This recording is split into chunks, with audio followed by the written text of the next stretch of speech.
इंदापूर शहरात गुंडांचा हायदोस सुरू आहे मित्रांनो. रस्त्याच्या कडेला पत्र्याचं शेड असलेलं अक्षरशः रात्रीचं JCB आणून नेस्त नाबूद करून टाकलेलं आहे. ते सुपडा साफ केलेलं आहे. त्याचे फोटो माझ्याकडे आहे. ते आपण स्क्रीनवरती फोटो बघू शकता. आणि ज्या JCBनं पाडलं त्या JCBचा पाठलाग केला लोकांनी. आणि बघा हे JCB, त्या JCBचा पाठलाग केला. पोलीस प्रशासनाकडनं अद्याप तरी गुन्हा नोंदवलेला नाही.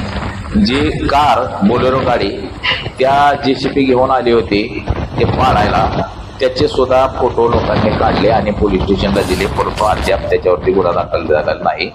परंतु जागा जमिनी बळकवण्यासाठी गुंडांनी मात्र इंदापूर तालुक्यामध्ये हायदोस घातला आहे. हे तितकंच खरं आहे आणि लवकरात लवकर पोलीस प्रशासनानं कारवाई केली पाहिजे. इंदापूरचे नवनियुक्त पोलीस निरीक्षक हे चांगल्या पद्धतीचं काम करतात. त्यांनी अशा कामात सुद्धा दखल दिली पाहिजे आणि कुठल्याही गुंडाफुंडाच्या दबावाला तसंच राजकीय पुढाऱ्याच्या दबावाला बळी न पडता चोखपणे अशी कारवाई करावी की पुन्हा ह्या गुंडांचं कुणाचं घर पाडण्याची, कुणाचं दुकान पाडण्याची ताकदच नाही झाली पाहिजे.